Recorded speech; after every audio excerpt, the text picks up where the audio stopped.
കൊട്ടിയൂരിലെ വൈശാഖ മഹോത്സവത്തിന്റെ ഉണർവിലാണ് വടക്കൻ കേരളം.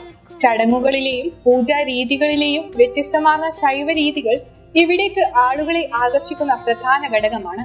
അപൂർവതകളും അത്ഭുതങ്ങളും നിറഞ്ഞ കൊട്ടിയൂരിലെ തിരുവഞ്ചിറയും മണിത്തറയും അമ്മാറക്കല്ലും ഏറെ സവിശേഷതകളാർന്നതാണ്.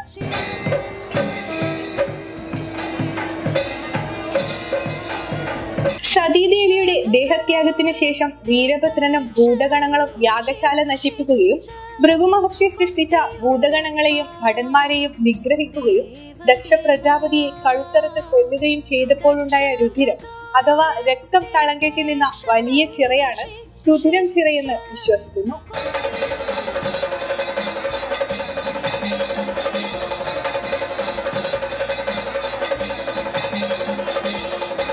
ചിറ കാലാന്തരത്തിൽ തിരുവഞ്ചിറയെന്നും പിന്നീട് തിരുവഞ്ചിറയായും അറിയപ്പെട്ടു. തിരുവഞ്ചിറയ്ക്ക് മധ്യത്തിലായി പുഴയിലെ കല്ലുകൾ ഉപയോഗിച്ച് കെട്ടിയുണ്ടാക്കിയിട്ടുള്ള ഇടമാണ് മണിത്തറ.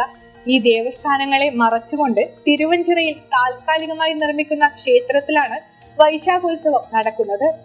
ജലാശയത്തിലൂടെ നടന്നാണ് ക്ഷേത്ര പ്രദക്ഷിണവും ശീവേലിയും നടക്കുക.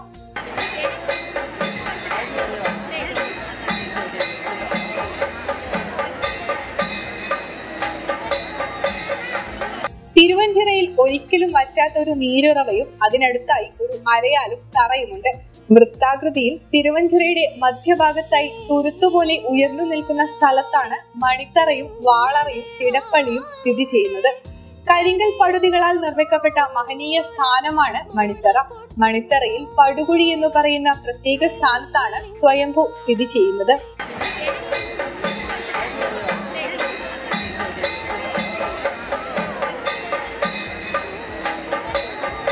മുതിരേരിയിൽ നിന്നും എഴുന്നള്ളിച്ചു കൊണ്ടുവരുന്ന വാളും ചപ്പാരം ഭഗവതിയുടെ ഉടവാളും പ്രതിഷ്ഠിതമായ സ്ഥലമാണ് വാളറ.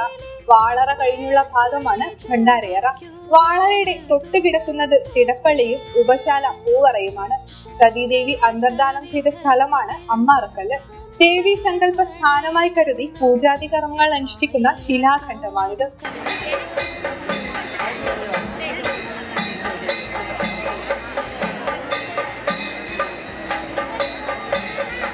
ഇതിനു ചുറ്റും കാട്ടുകരിങ്കല്ലുകൾ കൊണ്ട് വൃത്താകൃതിയിൽ പുറംഭിത്തിയും പൂജാരിക്ക് കയറുന്നതിനായി പടിയും നിർമ്മിച്ചിട്ടുണ്ട്.